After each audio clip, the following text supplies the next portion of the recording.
There's an old adage that says that good news travels fast. And probably in your life you've experienced things like that. Because we like to share things that are good, that bring joy. And probably it's happened to you different times where someone has shared good news with you and then said, but don't tell anybody. Right? We got to wait until we tell different people. They don't want them finding out ahead of time. But isn't it true when we have that, it's kind of hard to hold that in.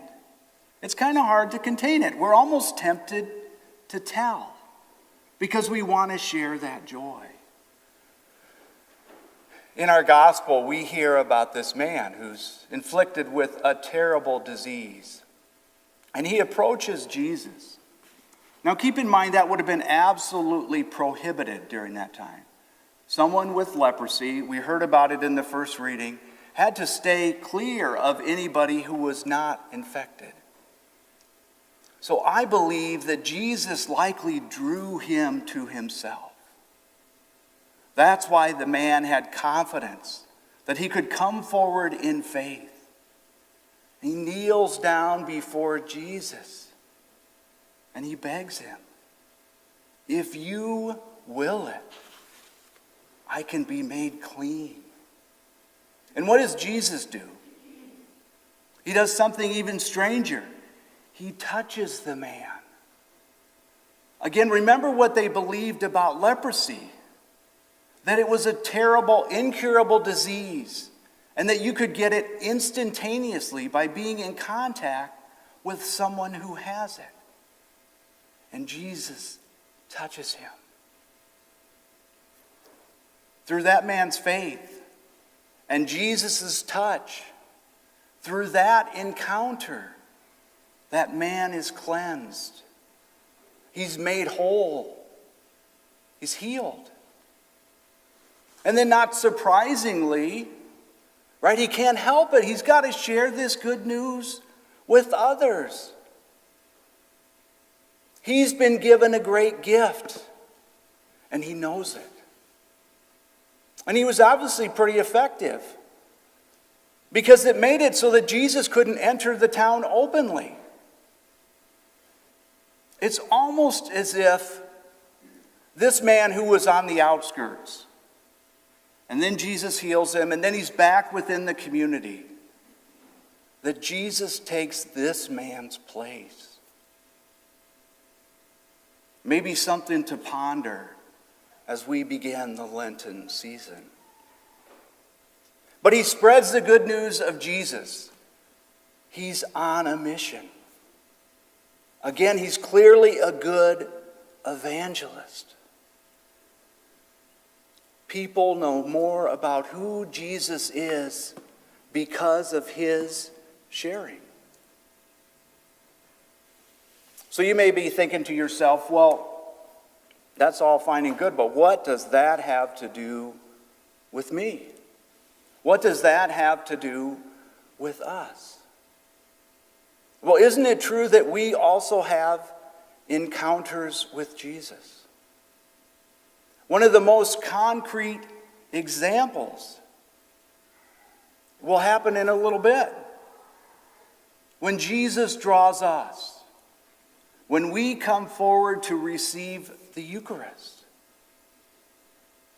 Isn't it true that often when we come forward, we truly are begging because we're sinful, we're broken, we're discouraged. And we ask Jesus for his peace and his joy and his healing. And you know, Jesus does something more for us than he even did for the man we hear about in the gospel. He touched the man. But for us, Jesus gives his very self. And through that encounter, little by little, week by week, we're healed. We are given a great gift. Jesus. And so the question we have to ask ourselves is, do I do like the man in the gospel and share with others? I have a very dear friend who was diagnosed with terminal illness recently. It's devastating, discouraging. And yet he said to me several times, my faith has never been stronger. My faith has never been stronger. He's facing the most difficult challenge of his life. My faith has never been stronger. How is that possible? It's only possible through God. Because I believe that my friend, when he comes forward, he truly receives what God wants to give him. Jesus. And through that encounter, he is being healed. A friend of his said to him, "Because of you, I know Jesus better. Because of you, I know Jesus better."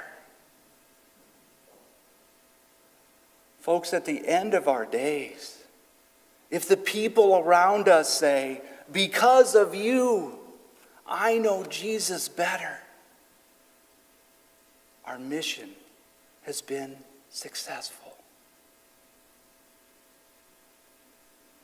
So like the man in the gospel, when we come forward to receive Jesus in the Eucharist, let's do so wholeheartedly and fully receive what God wants to give us, Jesus.